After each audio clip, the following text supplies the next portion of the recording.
हरे कृष्णा। किसी को इसका एग्जैक्ट रीजन समझ में आता है क्या होता है? Okay, I try to explain. जो एकादशी है, एक्चुअली हमारी जो मतलब हिंदू शास्त्रों के हिसाब से जो दिन और रात का जो गणना है, वो सूर्य और चंद्रमा के साइकिल पे है। सूर्य और चंद्रमा जिस तरह से चलता है, उनकी गति के ऊपर ये चीज निर्भर करता है।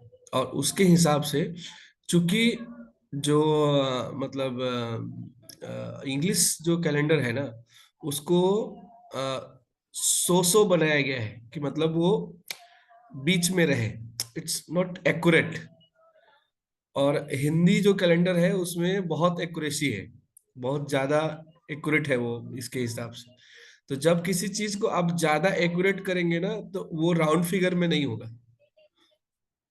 जब आप ज्यादा एक्यूरेसी किसी चीज में भी लेकर के आएंगे तो वो राउंड फिगर में नहीं होगा, उसमें डेसिमल्स में पॉइंट रहते हैं। तो डेसिमल्स में मतलब अंक रहेंगे। तो इसकी वजह से क्या होता है कि वो चीज आगे कैरी फॉरवर्ड होते जाता है। वो जो कुछ सेकंड कुछ मिनट है वो कैरी फॉरवर्ड होते जाएगा, और आगे आगे जो है वो उसको आगे का गणना जो है ना वो बिगाड़ते जाएगा, क्योंकि पहले से वो बैलेंस में आ रहा है इतना।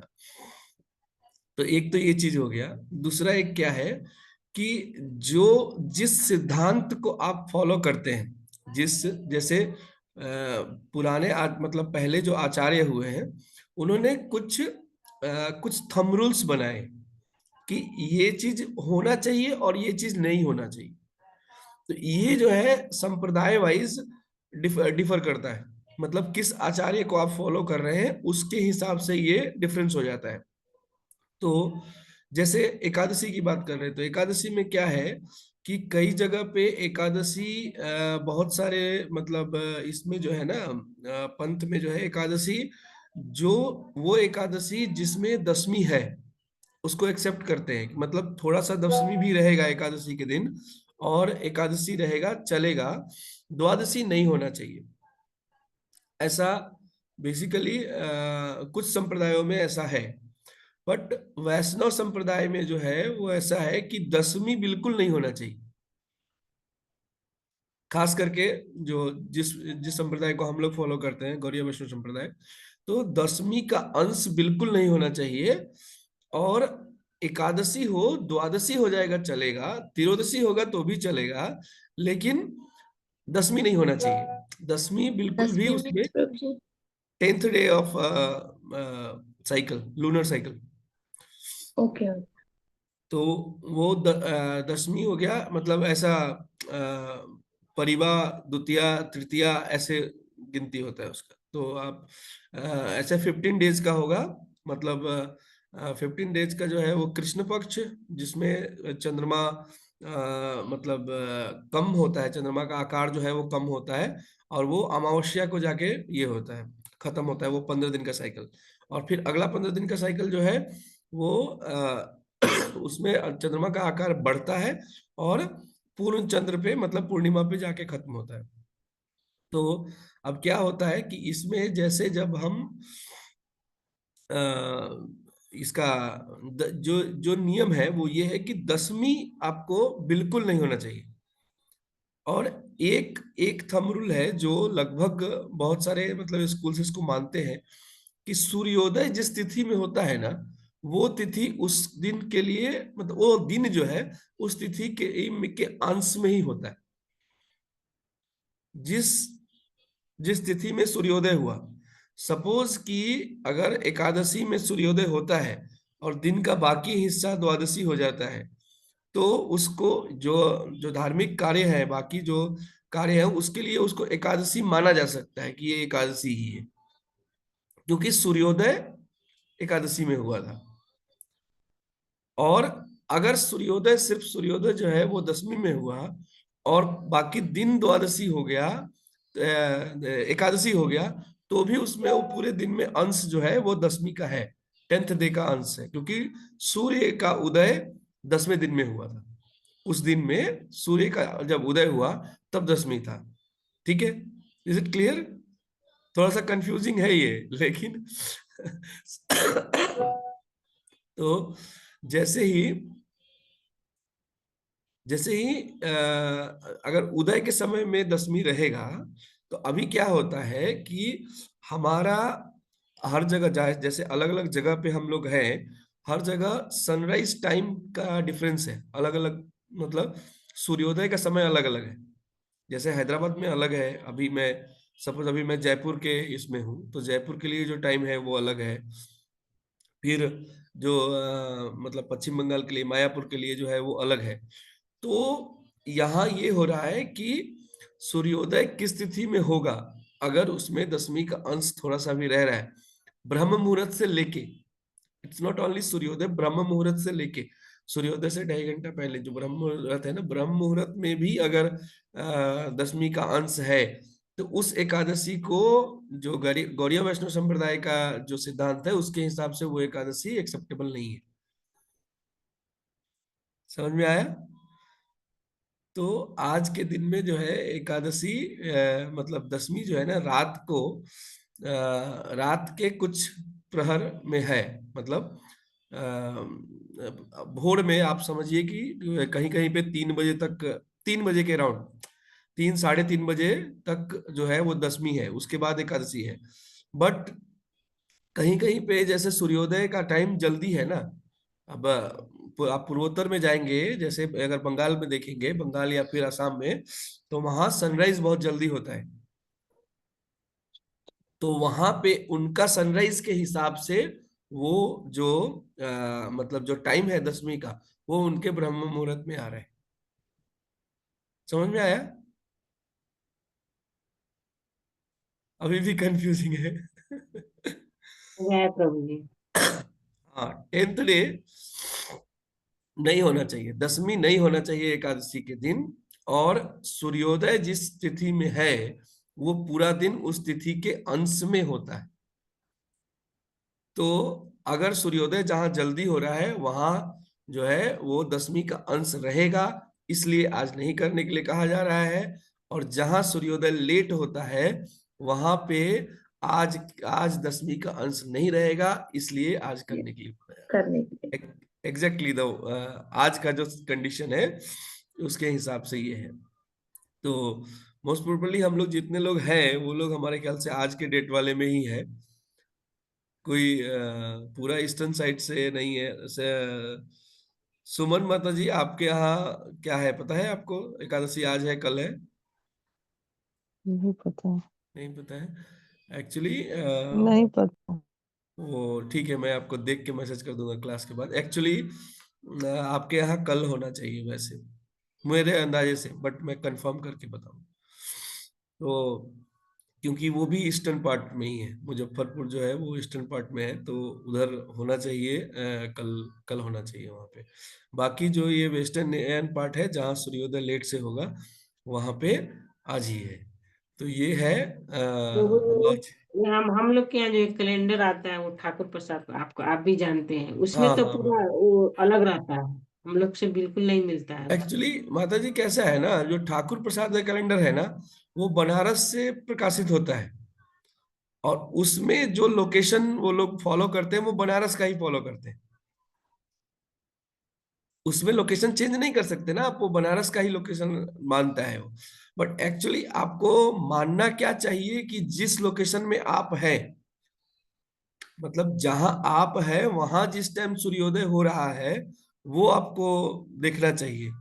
मतलब जैसे जो काल पंचांग होता है, काल पंचांग का नाम सुना है आप लोगों ने?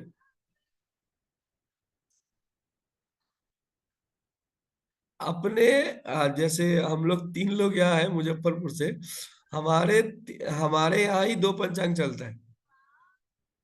एक जो बनारस से प्रकाशित होता है, और एक जो तिरहुत से, मतलब यहाँ अपने क्या बोलते हैं, दरभंगा से प्रकाशित होता है। तिरहुत पंचांग, पंचांग जिसको अपने यहाँ बोलते हैं ना।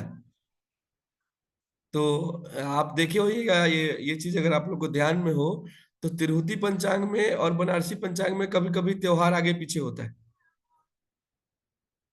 कुछ लोग जो लोग जिनके ब्राह्मण जो है वो तिरुपति पंचांग मानते हैं, और उसी तरह से एक पंचांग जो है वो और जो फेमस पंचांग है हिंदी बेल्ट में, वो यहाँ का है उज्जैन का काल पंचांग।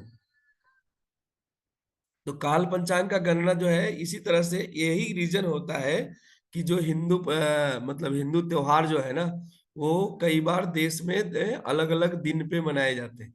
कोई एक दिन आगे हो जाता है, एक दिन पीछे हो जाता है, क्योंकि अब एक कैलेंडर जो है वो उज्जैन से छप रहा है, और एक कैलेंडर जो है वो मिथिलांचल से छप रहा है।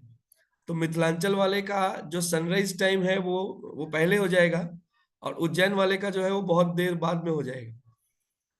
तो जो तिथि वहां पे ये होना चाहिए, मतलब जिसमें सूर्य का अंश होगा, तो इस वाले में अगर तिथि समझिए कि रात को खत्म हो रही है, भोर में खत्म हो रही है, तो मिथिला वाले में उसका अंश मिलेगा, क्योंकि उसका वो सनराइज हो जाएगा उसी दिन में। और जो उज्जैन वाला है वो नहीं होगा। तो जब उज्जैन वाला का सनराइज अगर उस तिथि में नहीं हुआ, तो वो नहीं एक्सेप्ट करेंगे उसको, क्योंकि सनराइज होना चाहिए। अगर कोई फेस्टिवल उस दिन उस तिथि को पड़ रहा है, तो उस तिथि में सनराइज होना चाहिए। इस वजह से क्या होता है कि कभी उधर वाला जो मतलब आधा लोग जो है वो दिवाली एक दिन आगे पहले मना रहे हैं, कुछ लोग दिवाली एक दिन बाद मना रहे हैं। तो ये बहुत लोगों को जो है, खास करके सोशल मीडिया पे जो है बहुत सारा इस पे कंफ्यूजन चलते रहता है। नए लोग बहुत कंफ्यूज हो जाते हैं कि ये ऐसा क्यों होता है। बट इसका बहुत अच्छा रीजन है कि आप जिस क्षेत्र में है ना, आपको एक्चुअली वो पंचांग फॉलो करना चाहिए। लोग समझ के क्या करते हैं कि नहीं, हमारे पुरखों से जो है बनारस का पंचांग फॉलो होता हुआ आया है, तो मैं चाहे गुजरात में रहूं तो मैं बनारसी पंचांग मानूंगा। That is not correct actually, क्योंकि आपको जिस क्षेत्र में आप हैं उस क्षेत्र के मतलब जो कर्क रेखा और वक्र रेखा होती है हिंदी में, इंग्लिश में लॉन्गिट्यूड एंड लैटिट्यूड्स के हिसाब से, जो जो लोकेशन है आपका, उसमें सनराइज किस समय में हो रहा है और वहां तिथि कैसे काम कर रही है, उसके हिसाब से मानना चाहिए। इसलिए जो आज का एकादशी वाला जो व्रत है ना, ये इसके लिए कोई हार्ड एंड फास्ट रूल नहीं दे रहा है कोई भी आपको, क्योंकि जिस लोकेशन पे आप है उस लोकेशन, जो जो इस्कॉन का जो कैलेंडर ऐप है ना, उसमें आपको लोकेशन डालने का ऑप्शन है।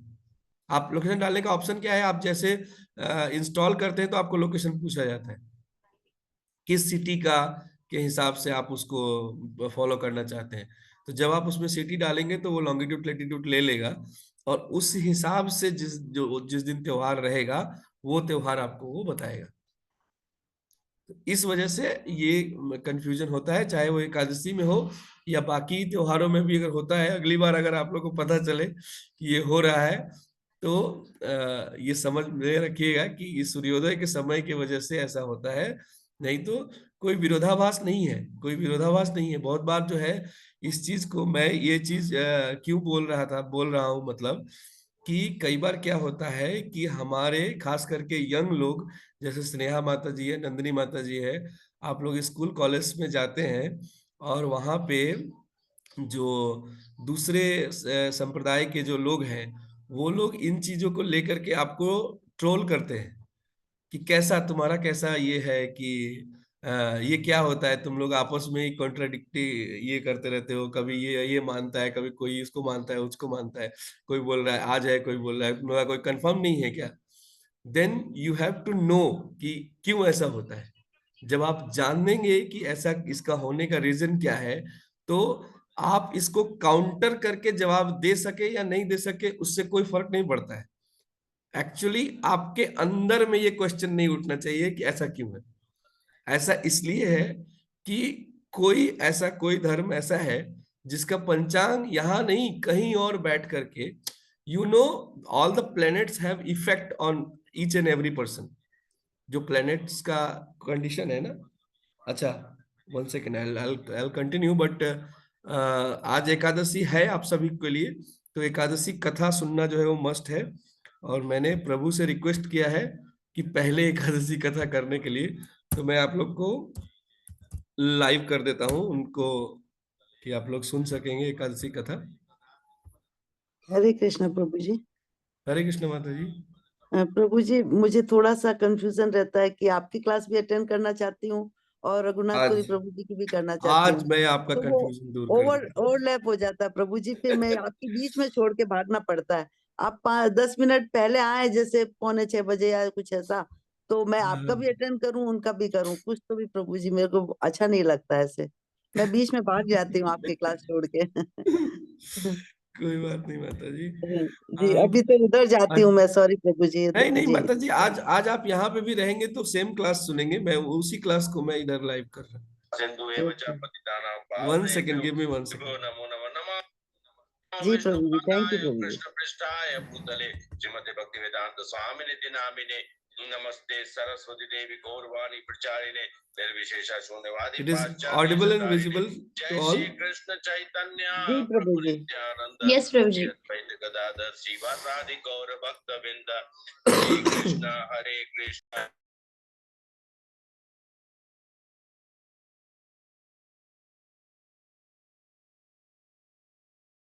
साउंड नहीं आ रहा है प्रभु जी। नो ऑडिबल प्रभु जी, ओनली इट्स गुड।